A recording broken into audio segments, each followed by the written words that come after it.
Assalamualaikum warahmatullahi wabarakatuh. Waalaikumsalam warahmatullahi wabarakatuh. Kita sudah masuk dalam pertemuan yang baru ya, atau materi yang baru, yaitu tentang teks biografi.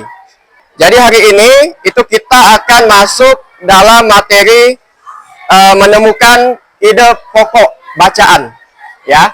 Nah, tujuan pembelajaran kita adalah memahami pengertian teks, mendiskusikan karakteristik teks, serta menafsirkan ide pokok dan ide penjelas. Nah, jadi hari ini itu kita akan fokus pada ide pokok dan ide penjelas. Nah, sebelum kita mulai, ada sedikit pertanyaan pemantik, ya. Kalian pernah dengar biografi? Pernah. Kira-kira apa itu biografi?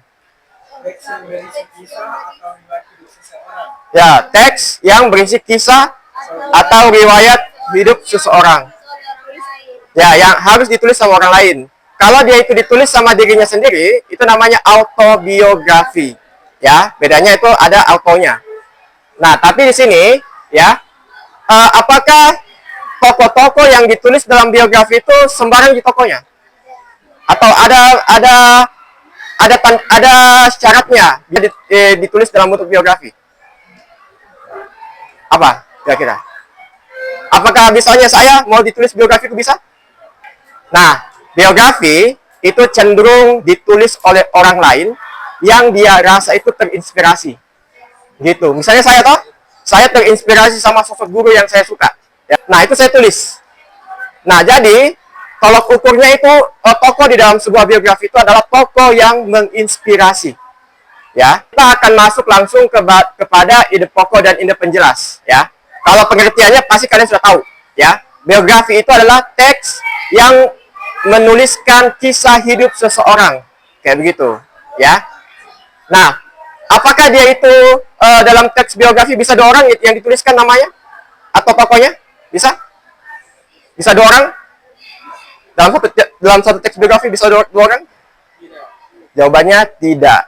Ya, biografi itu hanya bisa fokus pada satu tokoh saja.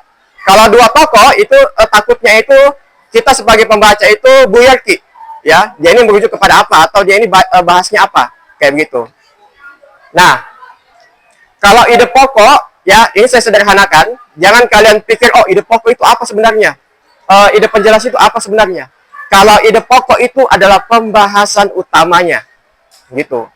Ya, kalau ide penjelas itu adalah informasi pendukung dari informasi yang lebih utama atau informasi yang lebih luas tadi, gitu. Misalnya saya mau makan, ide utama atau ide pokok, saya mau makan. Kalau ide penjelas, saya mau makan karena saya lapar. Saya mau makan karena saya hari ini saya banyak makanan. Nah, itu namanya penjelas. Ya, dia menjelaskan kenapa dia makan, jam berapa dia makan, di mana dia makan, itu ide penjelas. Kalau ide pokoknya apa intinya? Dia mau makan. Ya, itu. Ya, itu intinya. Dari ide pokok sama ide penjelas. Nah, sebelum di sini ada dulu yang mau ditanyakan terkait dengan ide pokok dan ide penjelas. Karena ini hanya sebatas pengantar saja. Nanti pemahaman kalian itu akan lebih terasa lagi di dalam permainan role playing atau sebagai detektif. Ya, nanti ada di sini saya akan memberikan kasus. Di sini ada kasus. Ya, ya ada kasus di sini yang harus kalian selesaikan. Gitu. Sudah ya? Nah, silakan kelompok 1 di sini, kelompok 2 di situ, kelompok 3 mau di mana? Bebas. Ini kalian akan menjadi detektif, ya. Kalian tadi sudah menentukan siapa yang menjadi ketua detektifnya. Di sini itu ada 6 amplop kasus, ya. Nah, setiap amplopnya ini itu dari 6 amplop itu ada 3 kasus yang berbeda. Ya, ada 3 kasus yang berbeda. Ini adalah 3 tokoh yang akan kita investigasi. Kira-kira apa ini? Kalau yang di ujung siapa kira-kira itu? Kayak familiar. Ini beda-beda ya. Ada kasus berat, ada kasus ringan. Gitu. Ya. Semakin berat kasus berarti semakin harus diinvestigasi dengan lebih dalam. Kayak begitu, ya. Oke, silakan ketua kelompoknya ambil. Ya. Silakan dibuka amplop kasusnya. Ini adalah lembar kerja kalian ya.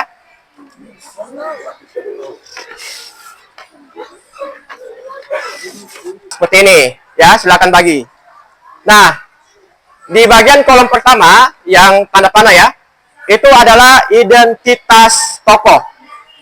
Ya, identitas tokoh. Begitu. Nah, yang kalian tulis itu adalah namanya, nama aslinya. Kalau seandainya itu dia menggunakan nama samaran atau nama lain, gitu ya. Lahirnya di mana? Dia ini siapa? Gitu ya. Gitu. Misalnya tokoh di bidang apa? Kayak begitu. Ini kalian bebas menentukan identitas apa yang kalian mau ambil. Gitu. Bisa namanya sudah jelas ya, namanya, tanggal lahirnya kapan, wafatnya kapan, kayak begitu, ya. Tinggal di mana, berapa bersaudara, orang tuanya siapa, kayak begitu. Latar belakang sosialnya, dia ini tokoh apa, nah jelaskan identitas ya. Gitu. Yang di bagian kedua itu adalah peristiwa penting tokoh. Jadi silakan kalian cari berdasarkan bukti-bukti yang ada di dalam amplop itu. Ada semua di situ bukti-buktinya. Lalu yang kedua itu adalah ide pokok dan ide penjelas.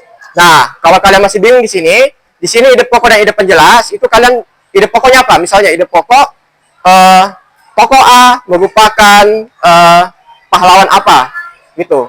Nah, ide penjelasnya itu jelaskan bukti-bukti dia itu tokoh pahlawan itu. Yang terakhir atau yang ketiga itu adalah refleksi. Ada dua pertanyaan ya. Jadi, apa yang kamu lakukan ketika menjadi tokoh tersebut? Gitu, ya. Misalnya, baru kamu jelaskan juga apakah tindakan si tokoh di dalam cerita itu sudah betul. Kalau misalnya kalian menjadi Tan Malaka, apa yang kalian akan lakukan saat itu? Nah, itu ya. Jadi diskusi Ki. Gitu. Nah, di situ juga ada juga lembar investigasi lanjutan. Itu nanti ditulis oleh salah satu teman kalian saja, ya. Itu hanya sebagai refleksi saja, tidak dinilai gitu. Ya, tapi kalian refleksikan apa yang kalian sudah dapatkan selama pembelajaran tadi. Seperti itu. Ya. Oke, kalau misalnya ada yang masih mau ditanyakan nanti silakan, ya. Silakan dikerjakan ya.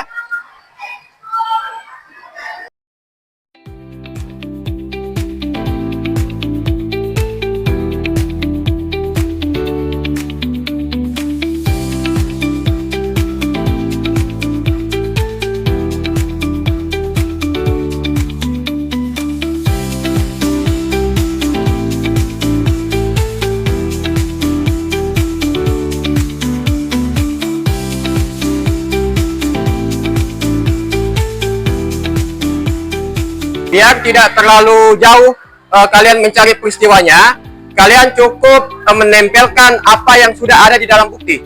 Misalnya di Bung Tomo itu ada bukti, ada kayak foto atau ilustrasi tokoh yang sedang mengambil bendera Belanda dan digantikan dengan bendera merah putih. Nah, itu saja ditempel baru dijelaskan. Gitu peristiwa pentingnya.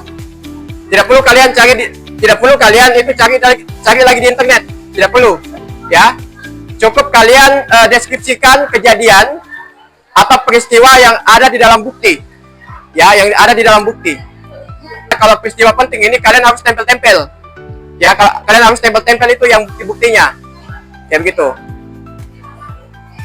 Itu bukti, baru kalian deskripsikan itu bukti. Kayak begitu Ji, sebenarnya. Ya.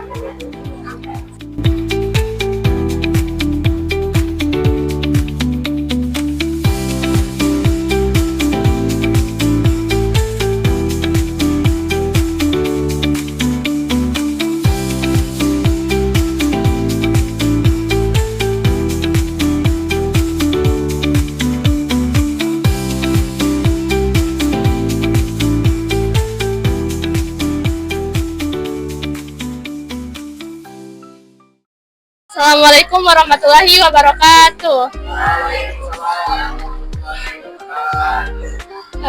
Baiklah, kami akan menjelaskan tentang hasil investigasi kami tentang identitas tokoh Bung Tomo. Nah, jadi Bung Tomo ini lahir di Surabaya tanggal 3 Oktober 1920.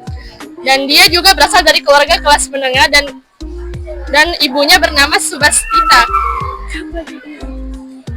Kemudian di masa kecilnya ia pernah mengikuti beberapa jenjang pendidikan dasar tetapi tidak lulus secara resmi.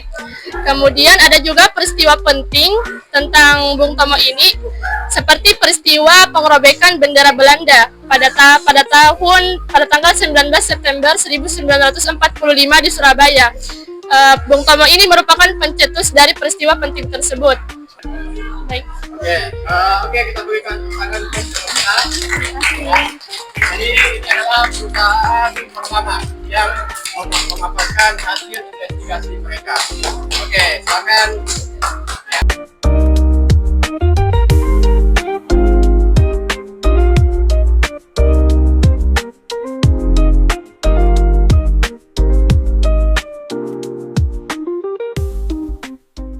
Demikianlah pembelajaran kita pada hari ini, ya, menjadi seorang investigator untuk mencari identitas tokoh dalam biografi.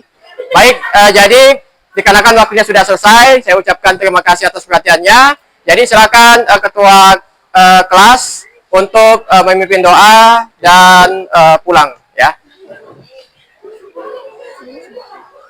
Sebelum kita pulang, marilah kita berdoa menurut agama dan percaya masing-masing. Berdoa dimulai.